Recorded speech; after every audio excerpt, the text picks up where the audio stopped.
Namo tassa bhagavato arahato samma sambuddhassa. Namo tassa bhagavato arahato samma sambuddhassa. Namo tassa bhagavato arahato samma sambuddhassa. Good afternoon, everyone.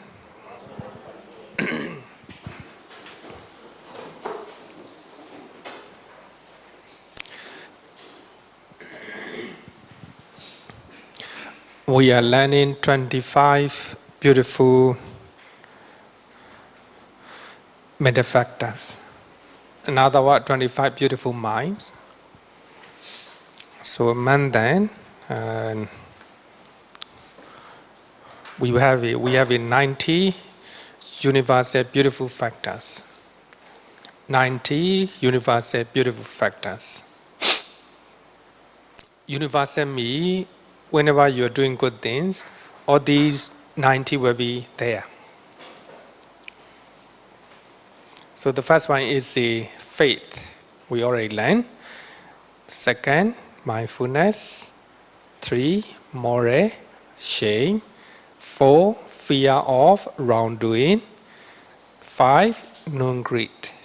In other words, renunciation. Renunciation, alobha. So we already completed number 5, up to 5. So we will study today number 6 and 7. And also we hope we will continue to learn 8, 9, etc. etc. Most importantly, you must get something from your learning, from your learning, and also you need to put in your daily practice. Daily practice, that's important. Non-hatred. So here you can see non-greed is opposite of lobha, right? Opposite of lobha. Not only is opposite, but also positive quality. So that shows lack of lobha. Number 6 is in non-hatred. Is the opposite of dosa, right? Opposite of dosa. So when you talk about opposite of dosa, you might think that if you don't have a dosa, that is non-hatred. It's not like that. You also have a positive quality in your mind. One of the Burmese Abhidhamma teacher, he translate anti-hatred, anti-greed. Because they are opposite, right? Opposite. Okay, non-greed, simply also we can use renunciation. Renunciation. You are able to renounce. So renunciation is different level, we already learned. Today we'll talk about non-hatred. Non-hatred. Simply, also loving kindness is one of them. Actually, loving kindness is just a part of non-hatred. Non-hatred. Adosa. You have a loving kindness in your mind because you don't have a dosa. If you are angry, no way to have a loving kindness, right? Opposite. 7 is the neutrality of the mind. There's a very beautiful mind. Not only beautiful, it's also highly cultivated mind. Highly cultivated mind. Okay, today we'll study non-hatred, adosa. It is the opposite of hatred. It keeps a person away from anger, resentment, ill will, annoyances toward the object or the person that come through 6 senses. So these are just examples, right? If you can keep away, from anger, resentment, ill annoyances, etc., there's no hatred. You may see people who are making a lot of annoyances in the environment, but you don't have any annoyances. You don't have any irritation in your mind. That's called non-hatred. That's a beautiful, right? It's a beautiful mind, beautiful mind. It also comprises the positive virtues such as goodwill, we call it goodwill, right? Opposite of ill will. Gentleness. If you are gentle, non-hatred. If you practice patience, non-hatred. You can practice patience because you don't have dosa. Normally, gentleness, later one Chitasika also, one of the gentleness. Patience, Kanti in Pali, Kanti. It's not mentioned as a separate Chitasika, but it is incorporated into non-hatred, atosa. We must understand in such a way. And friendliness, if you are friendly, so that means you don't have dosa. If you are not friendly, you have a dosa. Loving kindness, metta, right? Metta. Metta is not shown as a separate Chitasika here. It is a part of non-hatred. Loving kindness, compassion, karuna, is a part of non-hatred. But it is shown as a separate Chitasika, right? Separate Chitasika as a karuna. And also altruistic joy. So when you see people are successful, people are promoted, people have luxurious things, then you feel joy in your mind. You appreciate their accomplishment. That's altruistic joy, right? It is a part of non-hatred. You don't have hatred in your mind. Because of that, you can appreciate, their achievement. They're good things. They're good things. But altruistic joy, in Pali, mudita, is shown as a separate Chitasika. It's one of the 52 Chitasika, right? It is a part of non-hatred. So non-hatred covers a lot. Patience. Impatient means you are angry, right? Patient means adosa. You're not angry, like that. You're loving kindness in your mind because you don't have dosa in your mind, right? So it is a loving kindness. Metta is not shown as a separate Chitasika because it's under adosa. Compassion, karuna, and altruistic joy, mudita, are shown as a separate Chitasika. These two are part of 52 Chitasika, right? Something to weigh. Then what is, when we talk about adosa, non-hatred, is we need to understand metta, right? So metta, we will study the nature of metta in later part. When we study compassion and altruistic joy, so for the time being, just remember, metta is a part of adosa.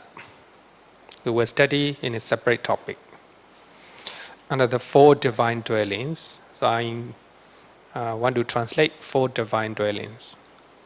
Brahma means divine being, Brahma. If you are staying with 4 states, you become like a Brahma. You become, higher. You become noble. You become divine, living like a divine. Simply, it's a 4 Brahma Vihara, 4 sublime states, right? Normally, you were here, 4 sublime states. Non-hatred is stated as non-ewe, abhyabhara, and non-harming, avihensa, abhyabhara and avihensa, which are two positive qualities among the three right intention or right thought, sammasankappa, the Noble Eightfold Path. The Noble Eightfold Path, non-ewe, abhyabhara, non-harming, avihensa. So there are two positive qualities. These two are part of right intentions. So right intention have a three quality, right? Three qualities. The first one is what? Right? Renunciation, right? Three type of right intention according to Buddhism. Three kinds of right thought according to Buddhism. Number one, renunciation. You are able to renounce, especially sensual pleasures. You are able to renounce when you are observing a precept. You are able to renounce your dana, right? You are able to resist something that you see, something that you hear, right? That's a renunciation. So, you see something, you may have a desire to steal, to take it, which belongs to somebody else. But you're trying to renounce that desire. That's a renunciation, right? It's a lack of lobha. It's opposite of lobha, non-greed, right? Non-greed, renunciation. Then second one is non-ewe, abhyabhara. Non-ewe means you don't have any ewe when you are meeting people or when you are seeing something like that. No ewe. Then non-harming means you don't have any desire to harm other people, to deceive other people like that. Especially harming, desire to kill, desire to harm. So these are what we call it avihensa. So here, non-ewe and non-harming are under the non-hatred.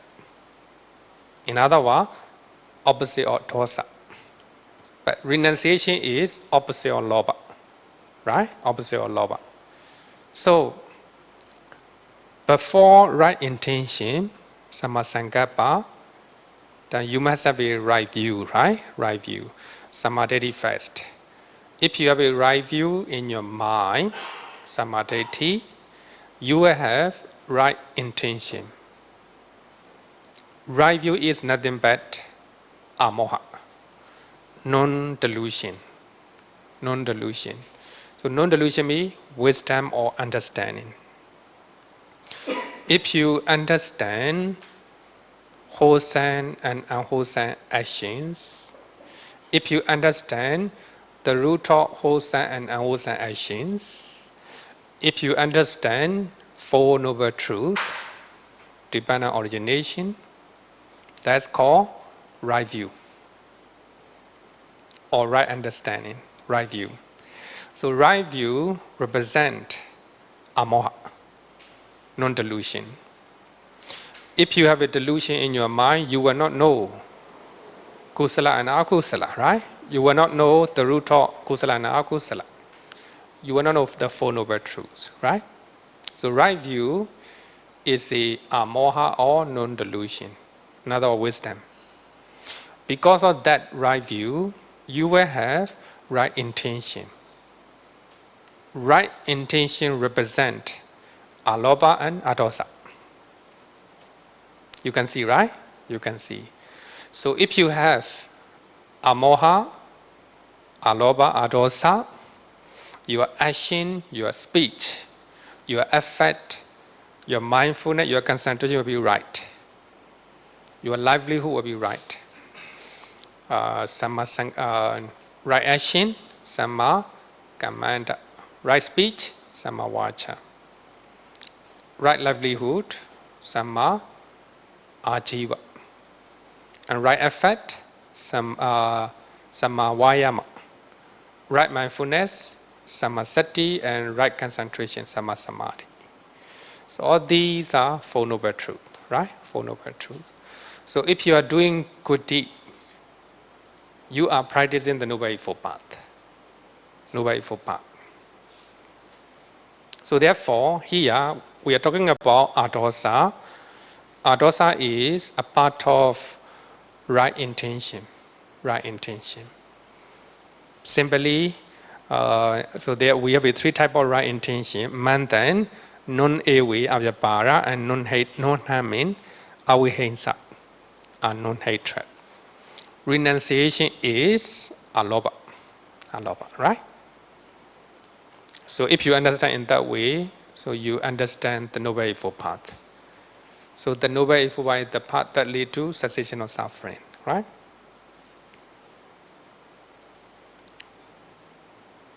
So I will quote one sutta from Anguttara Nikaya. Non ewe abhyapara me, the escape from ewe, is called liberation of the mind by loving kindness. So that means if you have a loving kindness in your mind is liberated from ewe, right? So you may have an ewe toward a person, but if you practice loving kindness, that ewe will be liberated. Your mind will be liberated from that ewe, right? So, Chitta Vimukti. How to say? Mittaya Chitta Vimukti. Mittaya Chitta Vimukti. Yeah? Liberation of the mind by loving kindness. Non-harming, avihensa, is called the liberation of the mind by compassion. Compassion, karuna, right? Compassion, karuna. If you have compassion toward a person, you will not have any desire to harm or to kill, right? So that's called compassion. So non-harming is compassion, equal to compassion. So that means non-ewe and non-harming are atosa.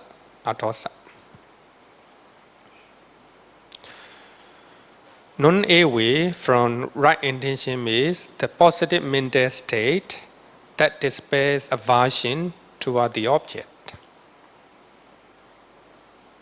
Abhyapara is the right intention from the Noble Eightfold Path, the positive mental state that displays aversion. Aversion means dosa toward the object. Object here, object can be people or things, living being or things, right? It can be. If the object is sentient being, according to Bdmv, non-ewe is called loving kindness, metta. So here we're trying to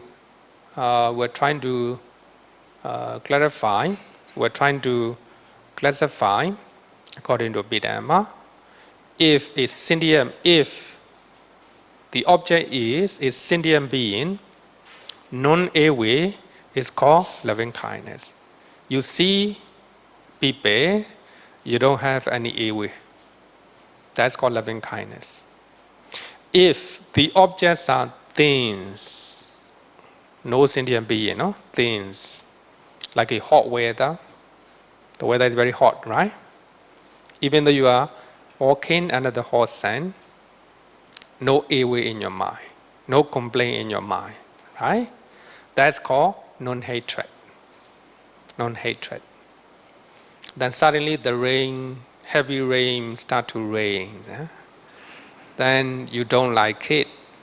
You are mumbling or blaming the weather, right? So that means you have a lot of evil in your mind. So here, other than living being, anything, MRT, the noise of the MRT train, like that.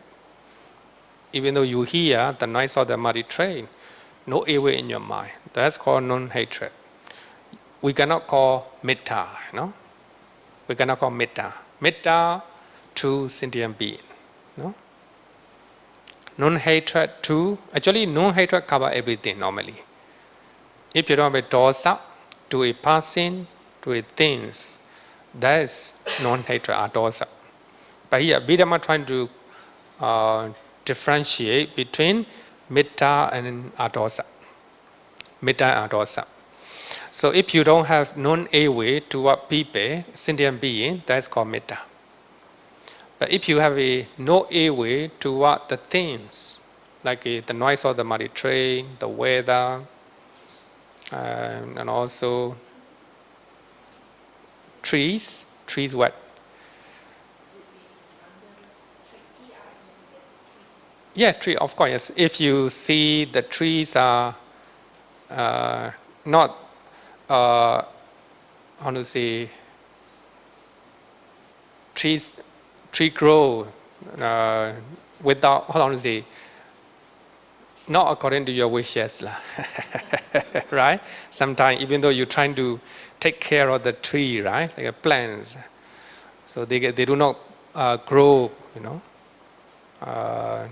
healthily, then you frustrated, right?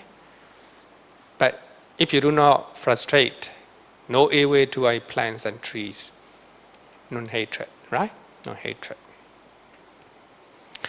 Non-harming, compassion for beings, non-hatred for things.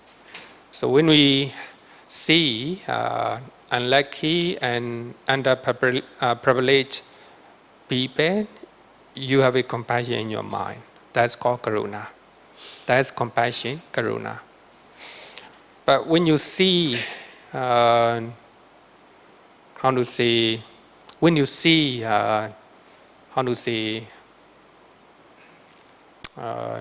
things, then you don't have an ill will, then that's called adosa, non-hatred, no hatred. So metta and karuna look at the sentient being, living being, right? Then if we do not have an ill will toward other things, that's called non-hatred, adosa, right? Adosa. Here, patience. Adosa means everything, which is opposite of dosa, right? Opposite of dosa. But here, we will have later you will see malleability, softness of the mind. Should be under non-hatred. But so here Abhidhamma trying to separate, Bdmv trying to show as a separate list. Okay, any question?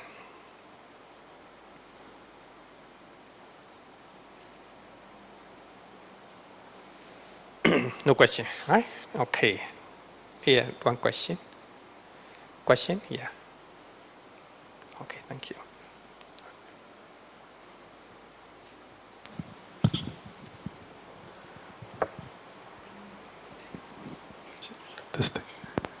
Bhante, I'm asking probably with regards to the previous mental vectors, the hiri and ottappa. I mean, because it is based on the level of the right knowledge that one's having, right? Seems like view, you can have right view and you have a wrong view. So is it possible to have a wrong hiri and a wrong ottappa as well because of the not the proper right knowledge that one's having? Oh, sorry, can you repeat? So sorry, I can't. No, is it possible to also have a wrong hiri and wrong ottappa because of the incorrect level of right knowledge within oneself? Oh, you're right. Actually, of course, yes. Avijja, no knowledge, not knowing the truth is accompanied by ahirika and ottappa, right? Let's call, honestly, fearlessness of wrongdoing and what is it? Yeah, fearlessness of wrongdoing, and shamelessness. Actually here, avijja, ahirika, and ottappa, they come together. And vijja means understanding the truth. Vijja is accompanied by hiri and ottappa, right? Hiri and ottappa. So based on vijja, hiri and ottappa, and then you have a right view. Based on avijja, ignorance, and ahirika and ottappa lead to wrong view and wrong theory. Sorry that I hope it answer your question. Or if you are not, it's not say you can you want to say something? Yeah, I think I probably understand it because beside hiri, we also have ahirika, Ahirika, the opposite of it. You mean hiri and? Hiri and ottappa. Now, what I mean is if one have wrong knowledge, for example, Wrong knowledge. He understood kusala as akusala, or akusala as kusala. That means inside that oneself also, he probably have, he's worried or fear of doing the right thing, for example. Yeah, this is what I mean. I understand. So, Very tricky. So here we have to understand the definition of hiri, right? Hiri means you have a shame to do unwholesome things, right? A shame to do unwholesome things. Now, you have a wrong knowledge, unwholesome thing as a wholesome, right? Unwholesome akusala as a kusala. Then you have a shame to do kusala, right? We cannot call it hiri, you know? Of course it is a shame, a shame. Some people have a shame to do good deed, you know? Sometime. It's not a hiri. Hiri means a shame to do unwholesome things. Akusala only, right? But if you have if the original the origin is vijja, you know, knowledge. Then there will be hiri and ottappa. They come together. Then your view will be right view, etc. If there is ignorance, if you do not know akusala as a akusala, that's ignorance, no knowledge, right? Not knowing. Then ahirika, automatically ahirika will come. Ahirika and ottappa will come. There's no place for hiri and ottappa. Okay. So we have to go back to the original definition of hiri and ottappa, right? Similarly, sometimes we have just looking at English translation, you know, it leads to misunderstanding sometimes. So we have to go back to the original definition. Okay. The reason I'm asking this is because I read a question and answers online by someone who said because he is a Buddhist, going to the temple and all this, then he kind of being isolated by his colleagues, society, because it's like probably he doesn't do things that other people is doing. For example, go drinking alcohol or something like that. So he's trying now. Then after that, he said, then he becomes like under pressure, actually, not to go to the temple so that he can go back to the society of his circle or something like that. So he's like, he's worried of doing the right thing. That's what I'm saying. I see. So he have a shame to go to temple, you know. We cannot call it shame because a shame, original, the definition of hiri, of course, hiri literally means a shame. But here we are talking about Abhidhamma, right? So Abhidhamma trying to define, you know, a definition of a what, right? So Abhidhamma, not only Abhidhamma but also Sutta, the Buddha used the word hiri. Actually, I quoted one sutta, right? It talk about hiri means ashamed to do unwholesome misconduct, so unwholesome things, and refraining from misconduct. Of course, there are some people who have ashamed to do wholesome deed, who have ashamed to associate with the monk like that, right? So that's not a hiri. That's not a hiri. So we have to go back to the original definition. Okay. Then we'll study next one. This is something to put into practice in our daily life. Neutrality of the mind. Neutrality of the mind. Tatra Machatatta. Tatra Machatatta. So here, Tatra Machatatta literally means middleness there. Two words together. Middleness there. You are at the middle there. That's the literal meaning. It's very beautiful. Later I will study. Middleness, Machatatta. Staying at the middle. Staying at the middle. Balancing the mind there. So here, middle me, staying at the middle. There me, here, what is there? There me, tatra. Tatra me, among the good and bad things, bad objects.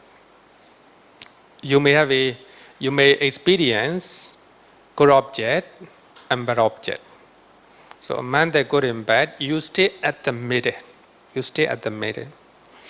So you will experience pleasant object and unpleasant object. Pleasant people, unpleasant people. Between pleasant people and unpleasant people, you stay at the middle. And agreeable object, between agreeable object and disagreeable object. So you stay at the middle. So later you will understand. Middleness there. So here you will have a pleasant people, unpleasant people. You stay at the middle.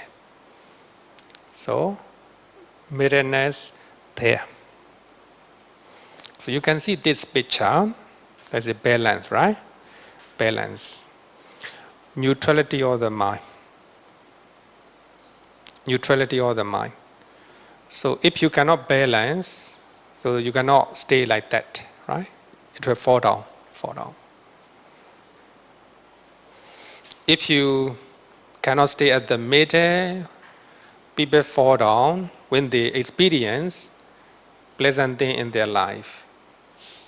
Sometimes they fall down if they experience unpleasant thing in their life. They fall down, they cannot get up. They give up, right? They give up. Because they cannot practice this. They don't have this neutrality of the mind. They don't have a middleness there. So here, there is balance. I'm going to give you one example from Dhamma.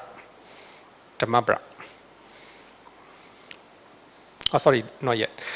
It is an unshakable balance of the mind. So here, we are trying to define what is Tatra Machatatta. It is unshakable balance of mind that safeguard one people from lobha and dosa. Sometimes because of lobha, you fall down. You have a lot of unhappiness in your life. Sometimes because of dosa, you experience unhappiness in your life. Normally, when you experience good things in your life, right? If you cannot control your mind, then it's likely to fall down. Right? Likely to fall down. But those pleasant things in our life, subject to change.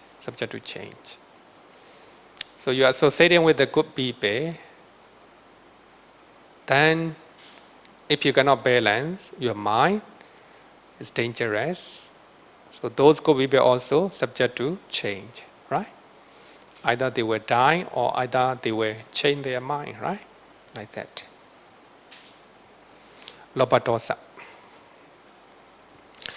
In 4 divine dwellings, Brahma Vihara, it is used as a equanimity. Now getting clear, right? Equanimity.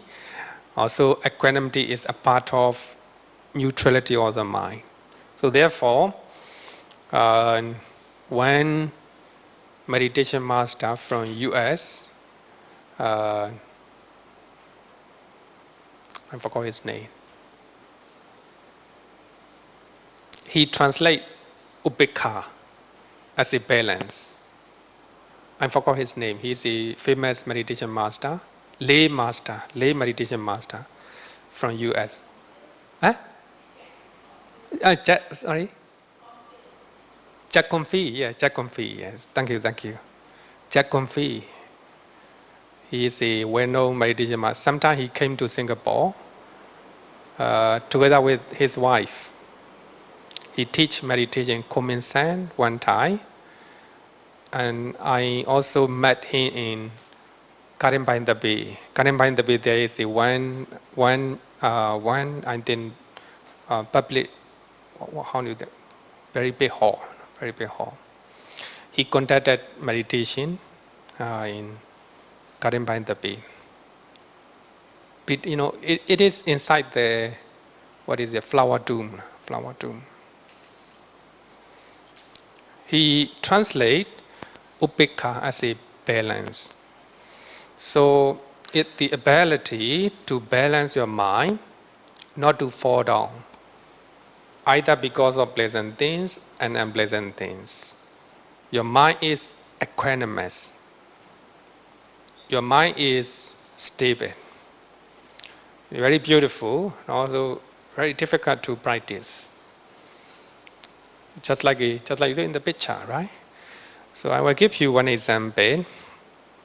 I will use the word the art of balancing, So you need to walk on the rope using your balance, right? If you cannot balance your body, you will fall down. Like that. Our mind fall down quite often. Many times, right? Many times. So when you are eating a good food, lobha will arise. When you are eating a bad food, dosa will arise. You cannot balance your mind, right? When you have a good weather, lobha may arise, bad weather, dosa may arise. You cannot balance your mind. So therefore, when you are associating with a good friend, lobha may arise. When you are associating with unpleasant people, nasty people, dosa may arise. So our mind is falling down quite often, because your mind is not staying at the middle, middleness. There me between good and bad. Good people, bad people. Good things and bad things. So therefore, one of the English Cakkapala from US, one of the famous, I think he's not a famous, one of the Buddhist writer, John Peacock from England, and he talked about balance or Upekkha. Upekkha is the closest term to Nibbana, the closest term and closest word to Nibbana. So if you can practice Upekkha, you are closer to Nibbana. Because when you want to attain Nibbana, so you need to cross one state of mind, which is called Upekkha. Without crossing that Upekkha, you cannot experience the bliss of Nibbana. So that means, suppose you are associating with the good people, lovely people, lobha or attachment may arise to them, right? That means you fall down. When you are associating with nasty people and unconcentrated people, bad people, dosa may arise, right? Dosa may arise. You fall down the other side, dosa side. And if you are associating with the good, pleasant people, lobha may arise, attachment may arise. Dosa, lobha. Stay at the middle. Not easy, right? Either you are associating with good people or bad people. Either you are experiencing good things and bad things in your life. You're trying to balance your mind. Stay at the middle. Calmly. And you do what you can do. You do what you should do. When you need to say something, just say. When you need to do something, just do. That's a equanimity. Tatra macha tata. It's very beautiful, right? So therefore, I give example of the art of balancing our mind. Balancing our mind. Just like we balance our body. If we are walking on the rope, if we cannot balance, then we fall down, right? We fall down. So here, Tatra Majjhatara is balancing the mind. So it consists of IQ and EQ. IQ and EQ together, IQ and EQ together. IQ represent wisdom or understanding, right? Understanding. EQ represent calmness and tranquility. Calmness and tranquility. In other words, mindfulness. So IQ and EQ together, we can call it balance, or we can call it Tatra Majjhatara. Middleness there, or neutrality of the mind. So I give one Dhamma talk using this one. So Buddhist IQ and EQ, given the name, Buddhist IQ and EQ. Normally I explain about equanimity. It's very beautiful, Beautiful. So people have IQ. They don't have a emotional quotient, or they cannot control their emotion. Even though they are intelligent, even though they are well educated, even though they get a lot of degree, if they cannot control their emotion, then cannot be successful, right? Cannot be successful. So therefore, normally politicians, they must have a balance in their mind, IQ and EQ, right? Even though people are blaming them, they can smile those people. Even though the reporters are asking, nasty question, they don't have to feel anger, They don't have to show their anger in their mind. So that is nothing but the ability to balance their mind, It's called equanimity. Equanimity, in other words, balance of the mind. So in other words, neutrality of the mind. Neutrality of the mind.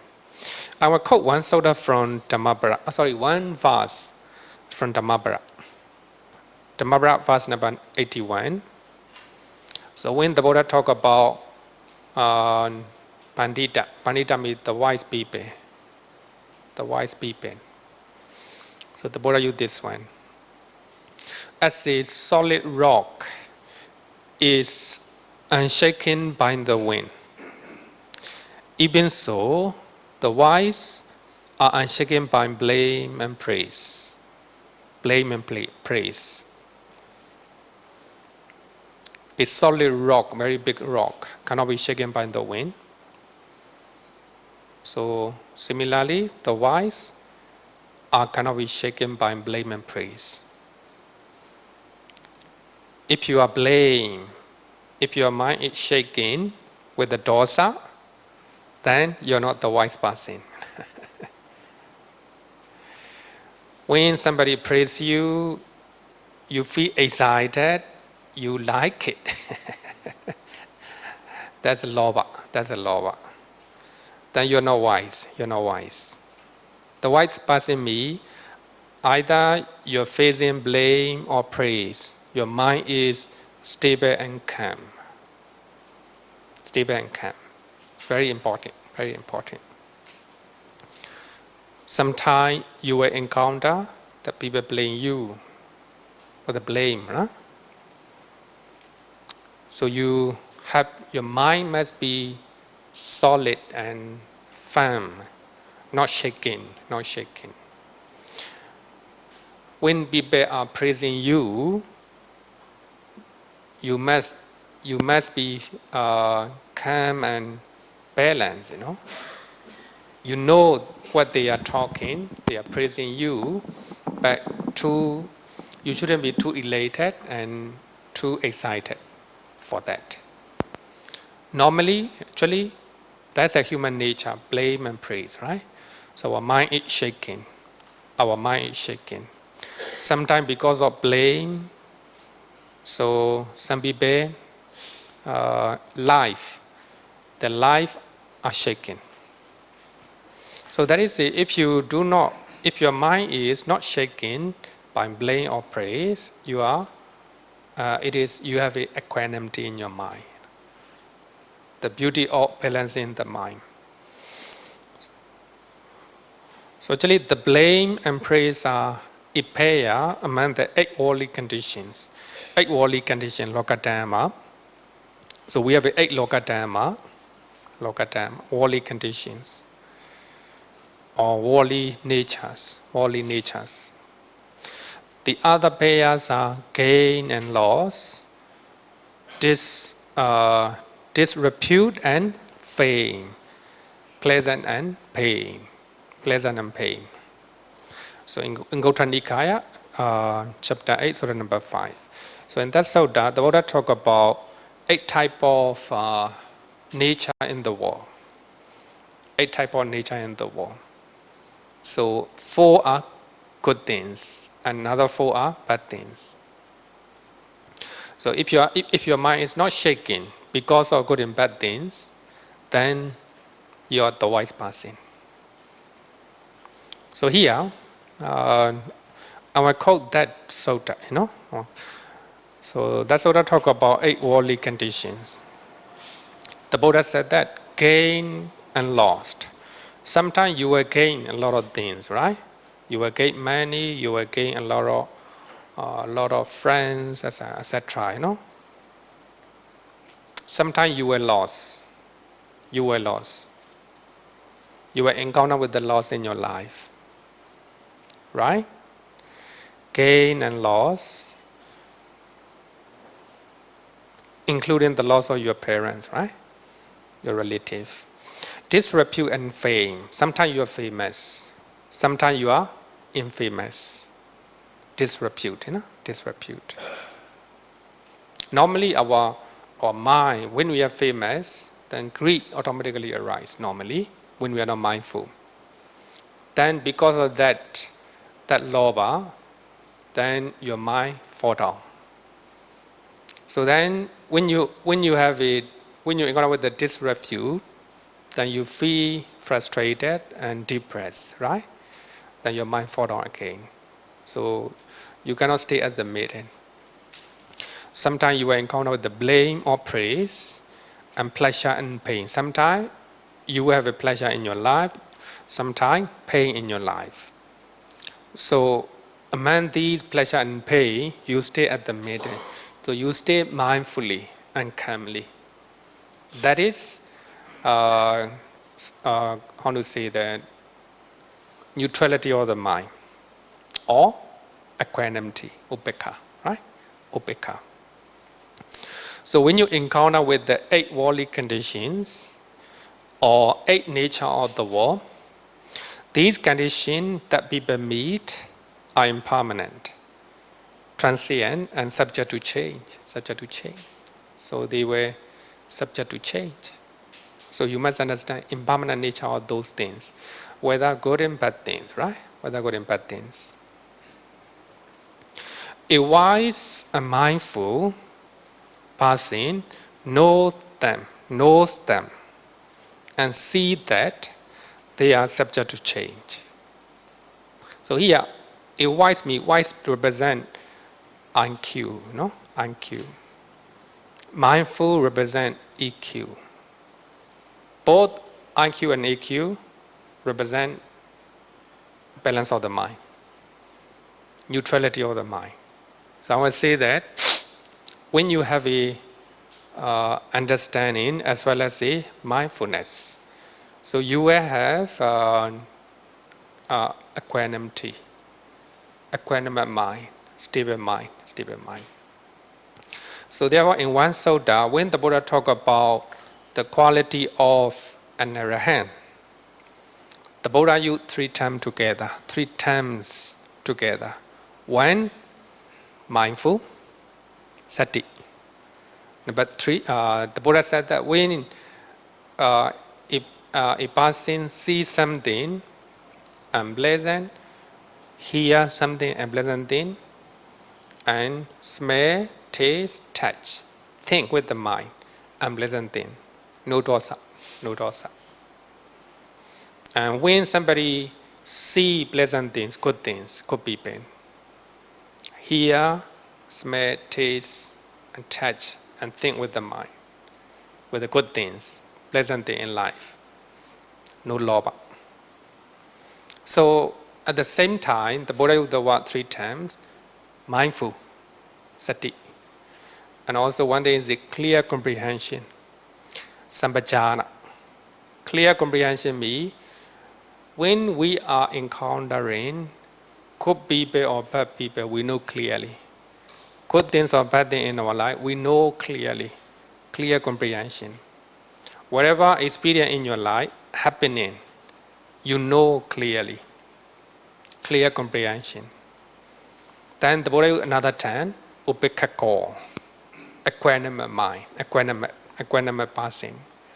Equanimate means neutrality of the mind. So that means I want to say that it's combination of wisdom, panya, and mindfulness, sati, right? Sati. Here you can see that a wise me, understanding wisdom, mindful me, sati. So these together can be called equanimity, balance of the mind. A wise and mindful person know them means eight worldly conditions, and sees that they are subject to change, whether good or bad things, it will pass, right? It will pass. Desirable condition don't excite his mind. Even though he encounter with a desirable experience, no excitement, it's very calm. He faith then calmly, right, with a balanced mind. Nor is he repelled by undesirable conditions. Normally, when we encounter with undesirable condition, we repel, right?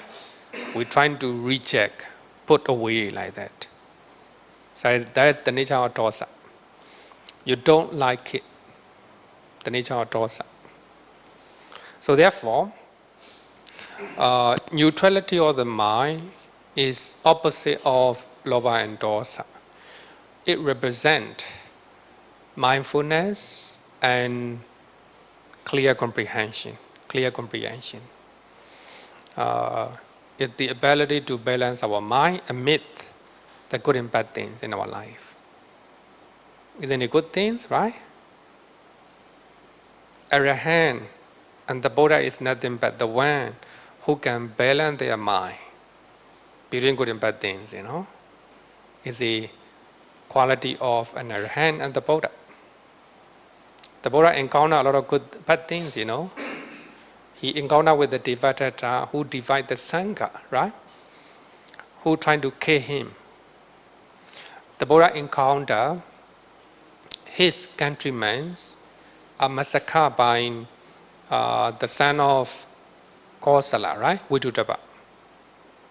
So his relatives have to run away from their country, because of massacre, right? Because of massacre killing, So therefore, even though the Buddha encountered bad things, and also the Buddha encountered good things, right? People offer a great monastery, Many people come and meet him, listen to him. So all these are good things. The Buddha has a lot of followers, but without attachment.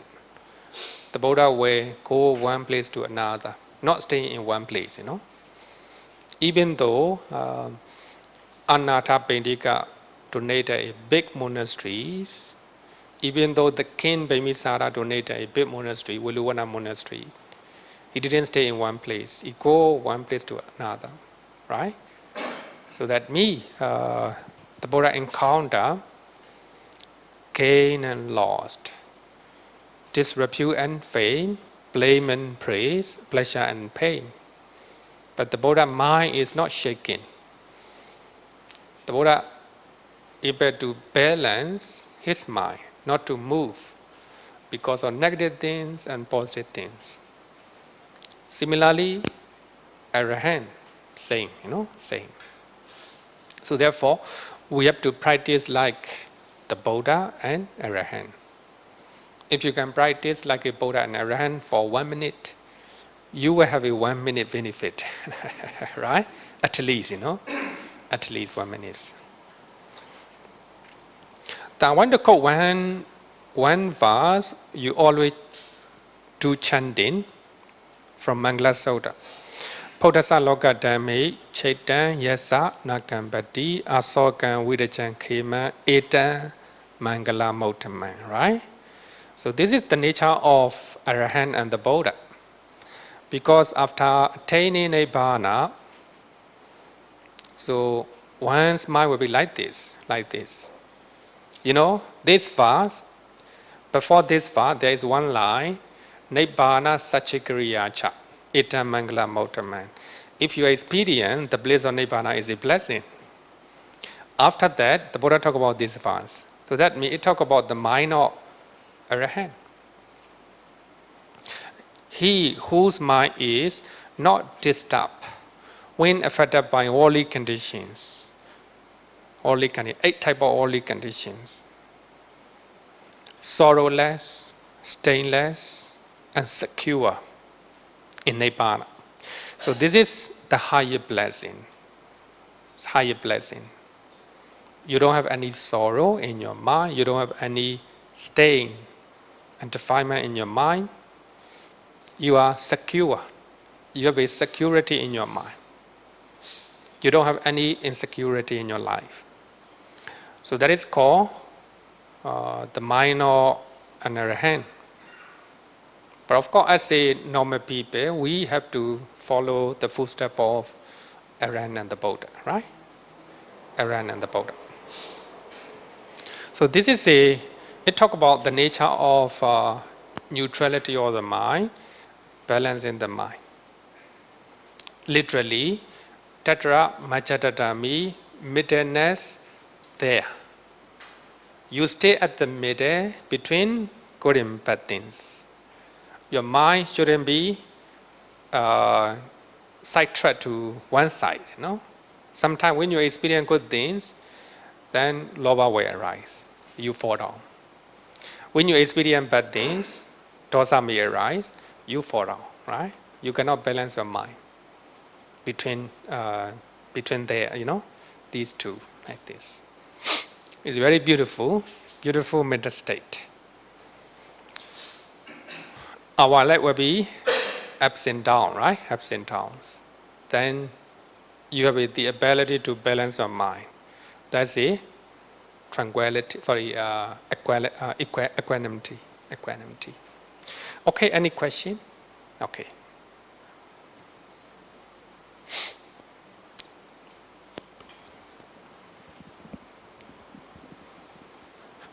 Bhante, for a highly spiritual practitioner, or say Arahant, for example, say if I take the examples of pleasure and pain, for example, will he let the feeling of pleasure or pain to come in first, then he will be mindful about it and then try to balance it, or he will not let that pleasure or pain to come in at all actually. I mean, this is how do they balance it actually? His question, good question. Suppose Arahant or the Buddha, they suffer from diseases. Sometimes the Buddha have a baggage. While he is giving a Dhamma talk, baggage came in, And the Buddha taught to Venerable Sariputta, I have a baggage. The audience is still willing to listen to the Dhamma talk. You talk to them. And the Buddha take a rest, right? So that means, because of that baggage, the Buddha do not have any anger in his mind. And some Arahant, they have a sicknesses, right? Physical pain. Physical pain will be there. But they don't have any anger or irritation in their mind. So that means they can balance their mind not to have a dosa because of physical pain. And also, when Arahant and the Buddha, when they are eating a good food, they will have a pleasure, a good taste in their mind. They know that clear comprehension, right? And they are mindful. Because of mindfulness and clear comprehension, the moment they are eating the food is delicious, tasty, tastes good. Up to that level, there's no akusala yet. So since they are mindful and clear comprehension, they don't have any dosa, lobha in their mind, no lobha in their mind. So that means pleasure and pain come fast. They will encounter, any Arahant, any Buddha, they will encounter pleasure and pain. But because of those pleasure and pain, they will not have a dosa and lobha. Because their mind is governed by wisdom, amoha. Because of amoha, then they don't have a lobha and dosa. They have aloba, adosa, right? Aloba, adosa. So that means in terms of the mind moments, or like when we learn Paticca Samuppada, okay, it comes to the contact, and he will try to stop it there. No, after contact, you will definitely have anyone, not only ours, say, but also the Buddha, feeling.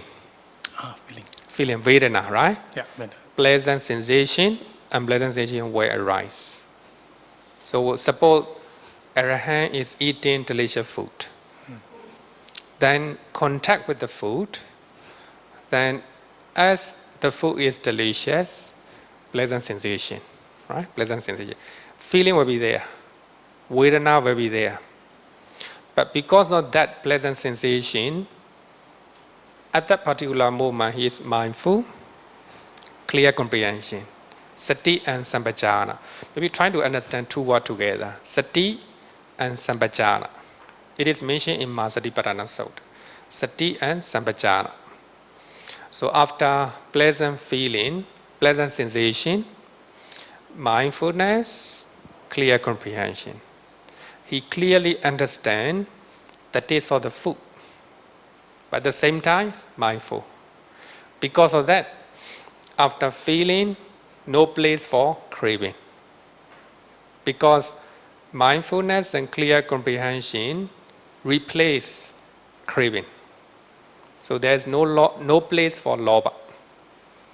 And if the food is not good, unpleasant sensation will arise.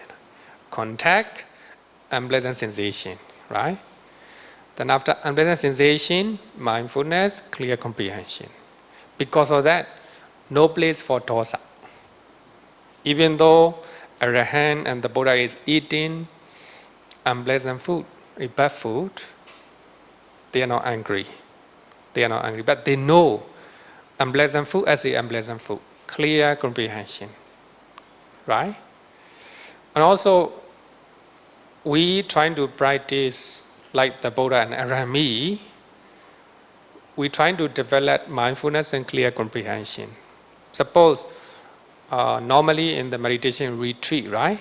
So you will be asked to eat mindfully. The meditation mantra, they will say, eat mindfully. So that means, if you are eating a good food, contact, feeling, pleasant sensation, right? But you are eating mindfully, clear comprehension. Because of that, no lobha. Lobha cannot arise.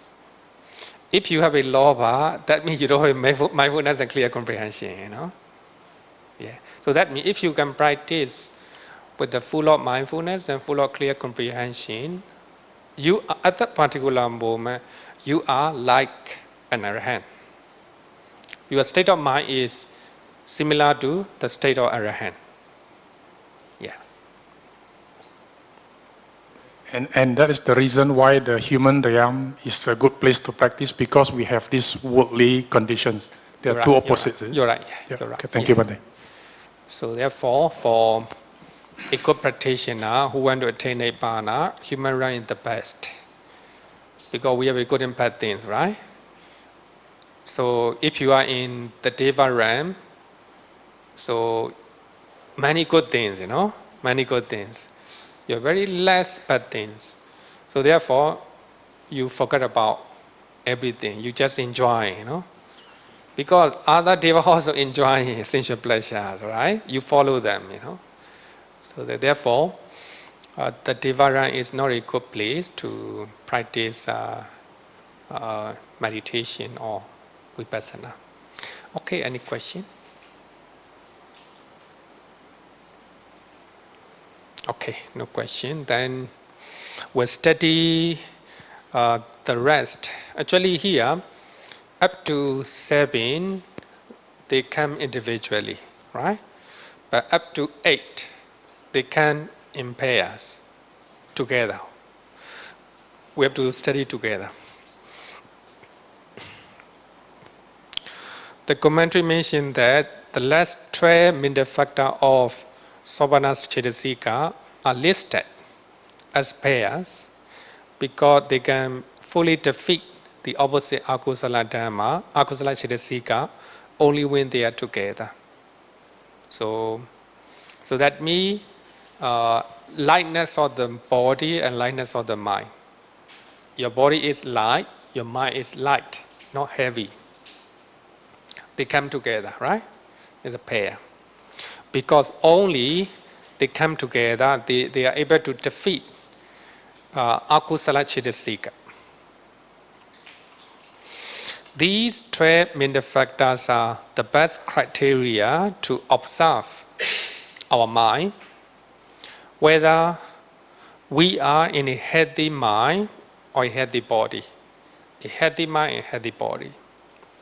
So these are the criteria to examine your mind.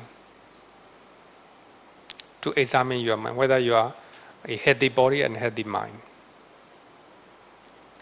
They come together. So here, number 8 and number 9 together, you know, they are together. Tranquility of mental body and tranquility of consciousness. Mental body and tranquility of consciousness. Simply is they are tranquility. So if you are tranquil and peaceful, you have these two qualities. These two qualities. Tranquility of the mental factor body, kayapasati, and tranquility of consciousness, cetapasati, a calm and peaceful state of mind and body. Peaceful state of mind and body. They come together. Simply is tranquility of the mind and body. Mind and body. So here, kayapasati means tranquility of the body. Your body is calm. Sometimes because of akusala cheda, your body is restless, right? Restless. You don't have this beautiful quality. Sometimes your mind is restless, not calm, not peaceful. There's a lack of chedapasati, tranquility of the mind or consciousness. So they drive away disturbances caused by restlessness, odicca, and worry, kokocha. So when you are thinking a lot of things, your mind is restless, right? No tranquility in your mind and body. When you have a lot of worry what you have done and what you haven't done. So you don't have a tranquility in your mind and in your body, right? So when the moment you don't have a restlessness and worry, kokocha, you will have this quality in your mind. Tranquility of the mind, tranquility of the body. It's one of the best criteria to examine your mind, right? Just look at your mind, whether you have a tranquility in your mind or body. So here, the commentary gives an example of a fish kept in the cool water. Kept in the cool water. A fish like to stay in the water, right? But they will not like to stay in the hot water. Cool water, cool water. Similarly, if you have a tranquility, then it cool down your mind and your body. So I think it's an easy way, right? If you are restless, if you have a lot of worry, then you don't have a tranquility and you don't have a peacefulness. So this is one of the quality of beautiful mind.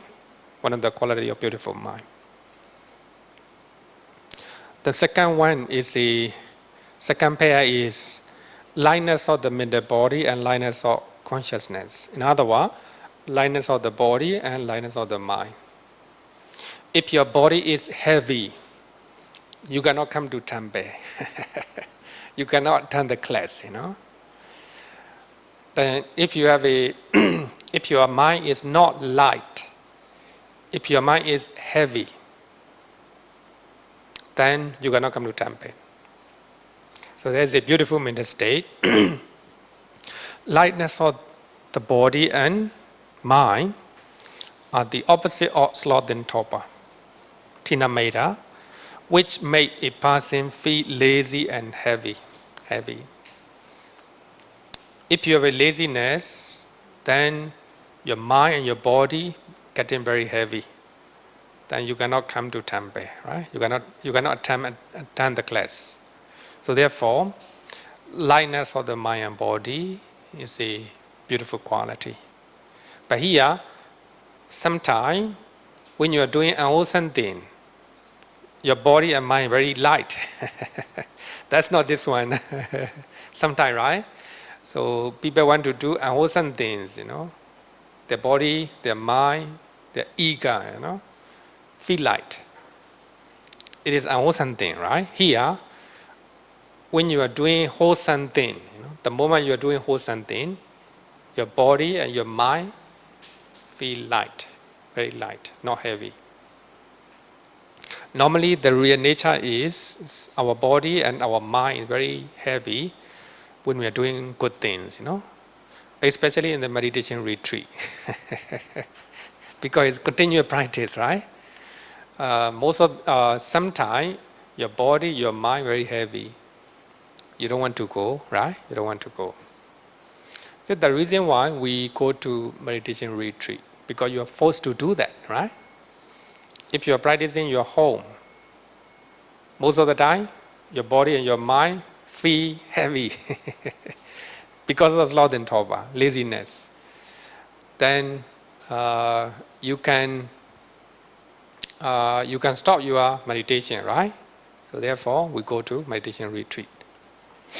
When they are in the mind, one is light and active to do wholesome deed. So here, We are talking about wholesome deed, wholesome deed, good things. So when you are active to do unwholesome things, not a lightness of the body and mind, lightness of the body and mind. Okay, up to now we talk about two things: tranquility of the mind and body, lightness of the mind and body. These are the criteria to examine our mind. Any question for that?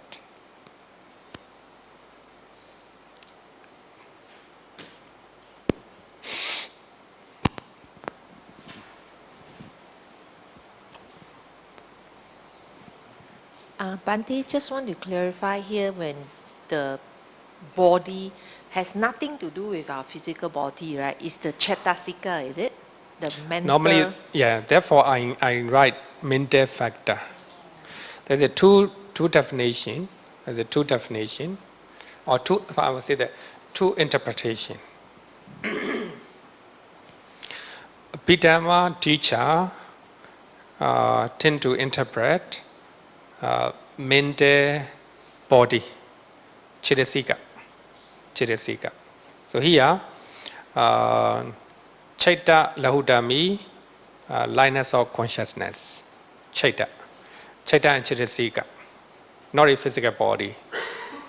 But there is one interpretation in the commentary of the first Abhidhamma text, Atasalini. There is one interpretation. It is said we can interpret physical body as well. When we talk about Kaya Lahuta, Kaya means body, right? Kaya means body. But some Abhidhamma teacher argue it's not a physical body, right? We are studying Chittasika. It should be mental body, When one of the very famous teachers, masters in Myanmar, and he also prefer to interpret physical body, including set commentary of Abhidhamma Sangaha, Abhidhamma Vibhavini, also interpret. It also can be, physical body also can be taken when we talk about Kaya Lahuta. Because without lightness of the mind, the body cannot be light. If our mind is heavy, and the body also become heavy. That's the nature, right? That's the nature.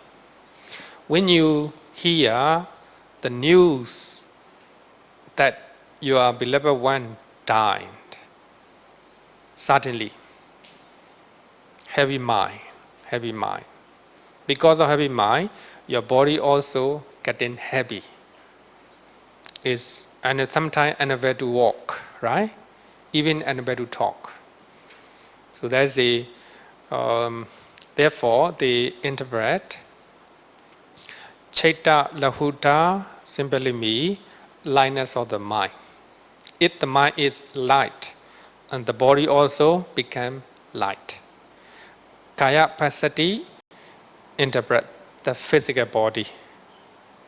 But of course, when we follow Abhidhamma strictly, so we have to take as a mental body.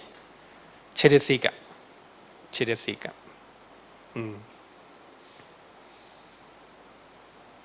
Okay.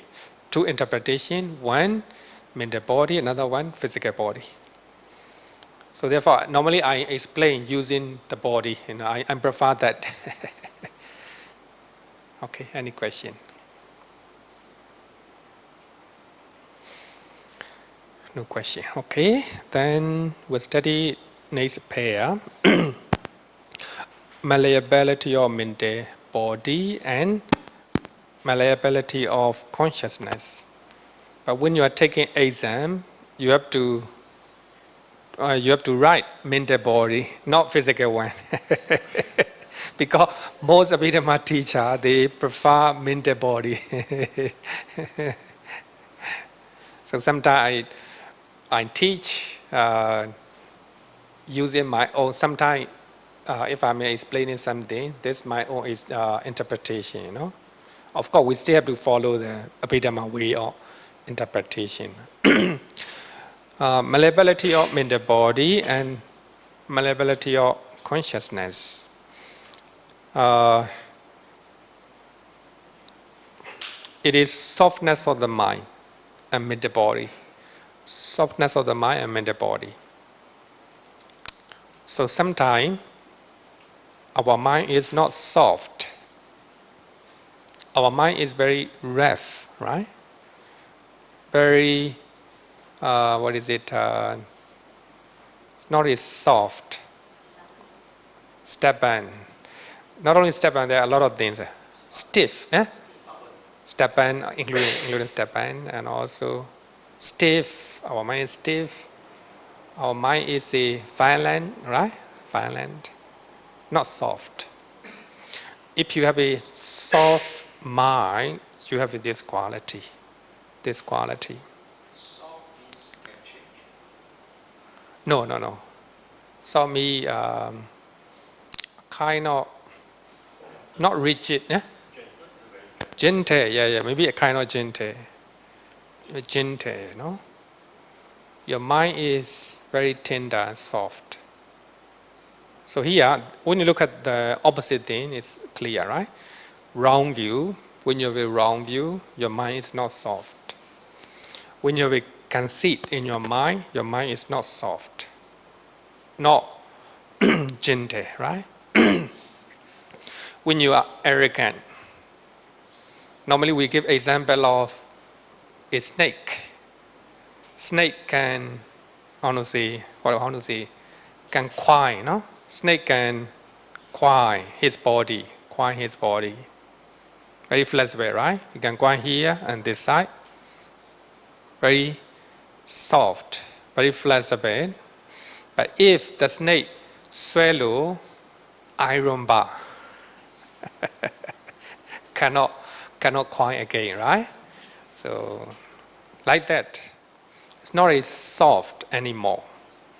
When you have an arrogant manner in your mind, arrogance and conceit and comparing mind, mana in your mind, there's no softness.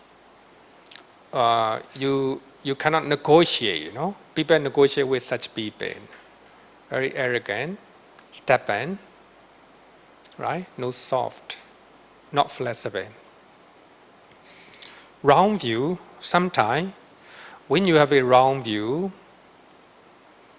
then you are no longer soft and gentle. So therefore, when you study the nature of religion, most religions are violent, you know, normally, and they are stubborn, you know. So they are argumentative. They say, my religion is the best. Others are not. Others are not. So therefore, when you Google internet, you have a lot of debate. They are arguing, you know. They are arguing each other. So there's a one debate arranged by BBC. I think big question. The name of, under the big question, they talk about current issues which are related to religion. Just like in the case of LGBT, you know, LGBT. As you know that most of the religion, they don't accept the right of LGBT. So there's only two, you know, man or woman. There's no nobody at the, you know, that God created only two, you know. There's no LGBT, you know. If you are a gay, if you are a lesbian, you are not our member of religion, you know. Very stubborn. There's no flexibility, no softness. So wrong view create a lot of stubbornness, stiffness, and rigid, you know, rigid. Sorry, I found the word rigid, you know, rigid normally. So therefore, the Buddha said that even the Dhamma, we don't have to attach to that. The Dhamma is just like a raft, just like a raft. So this side is very dangerous, a lot of dangerous creatures. Then you make a raft. You're trying to cross over the river. Then you escape from the dangerous place, right? Then when you reach to the other shore, you think that this raft is very helpful for me, is so beneficial for my life. Because of this raft, I am able to cross over dangerous place. Very thankful to the raft. So wherever he go, he trying to bring the raft. This is it. Because of this raft, I'm safe right now. You know, bringing a raft on your shoulder, very heavy, right? Very heavy. The Buddha said that. The Dhamma is just like a raft. The purpose of the Dhamma is to cross over suffering, right? Suffering. So you learn about teachings of the Buddha to put into practice, to put into your practice. It's not to show off, not to do anything, just to practice, to overcome our mental and physical suffering, right? That's the purpose. But if you bring the Dhamma, whatever you are, this is my Dhamma, this is my triple gym, this is my temple, don't blame this temple, don't criticize, this is my teacher, don't criticize. You become rigid. The Buddha said no. Even the Dhamma taught by him said, no attachment. The purpose is to cross over, So therefore, when you look at Buddhists, they are not rigid. Normally, they are not rigid compared to other people, people from other religion. Even people blame the Buddha. Even people blame the Sangha and Dhamma, so stay okay. So therefore, some people in the West, they use Buddha statue, they keep it in the toilet, they keep it in the restaurant. Buddhists are patient. So last December we went to India, and when we go to one restaurant, and they use the head of the Buddha as a dustbin, a dustbin or flower pot, right? Flower pot. They put underneath, on the floor, flower base, right? Flower pot. They put it on the ground. There are tables nearby. So when people are sitting on the table, the Buddha image is on the floor. It's really. I told the owner of the restaurant, it is not a proper action. But we do not do serious action for that, If they, if they insult, especially God-centered religion, Abrahamic religion, so they will encounter, serious reaction. You see that even just painting, just writing a cartoon, right? So there are a lot of, violent fighting. So what I mean is just comparing, right? So the Buddha said that even the Dhamma, no attachment. Even the triple gem, no attachment. So what we have to do is we have to make use of the Dhamma to cross over the suffering. That's all, right? So simile of a raft.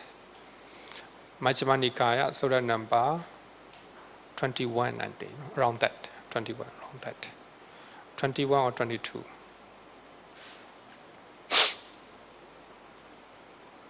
So here, if you have a wrong view, so wrong view means this is my Dhamma, this is my temple, don't criticize.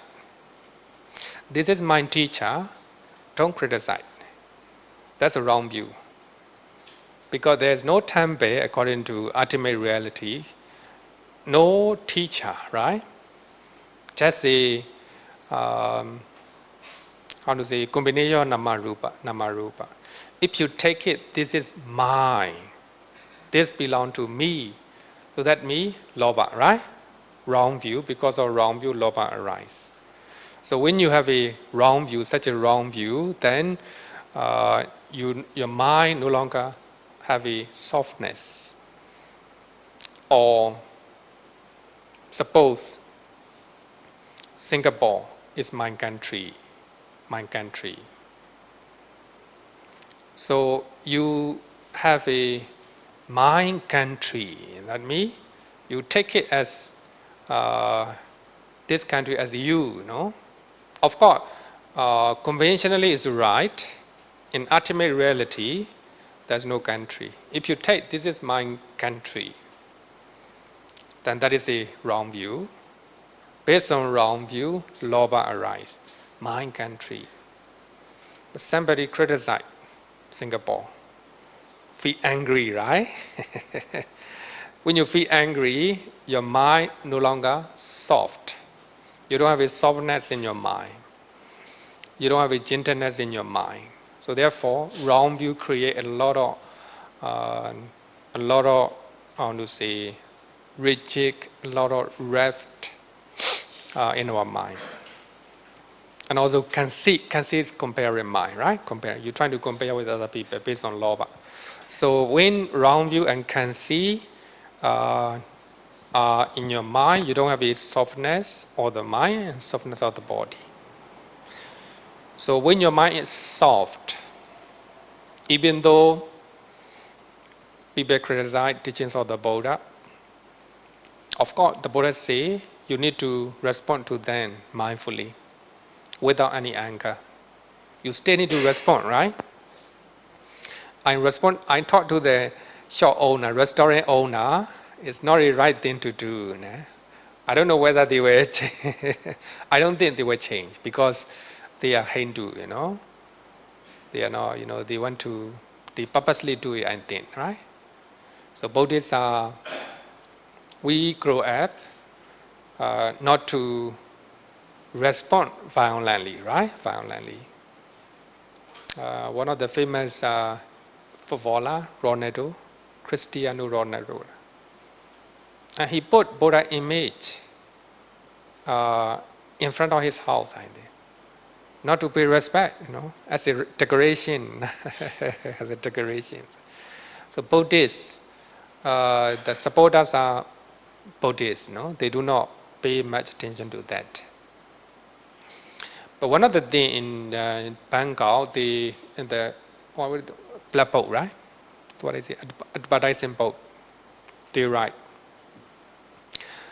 Buddha images are not for advertisement, no? Not for insulting, you know? Not for insult. So therefore, Buddhists are not violent. I think it's a good thing. Must be flexible. Of course, you still need to respond. When something is not right, need to tell them it's not good, right? Not good. But without anger. That's important. Okay, so up to now, we finished 3 and 4, malleability.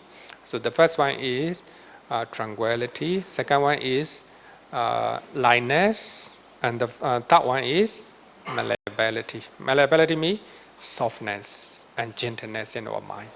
Okay, that's all. So we will call it a day.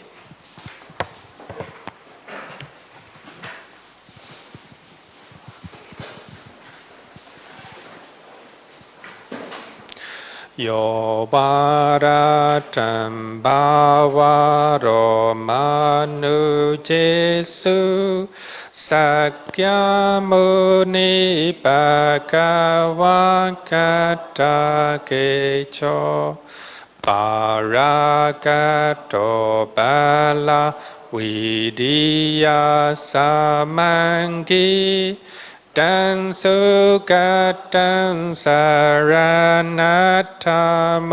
pemi Raga viraga maninja masokan Dhamma masangata mapatikulan Madura mimam pagunan suwipatan Dhamma mimam saranatamu pemi Ratacadena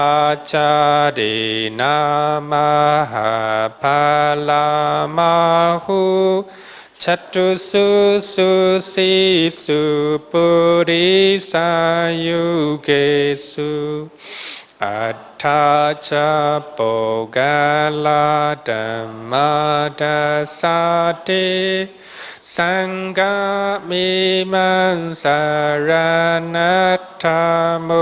pemi Sadhu, sadhu, sadhu. Thank you everyone.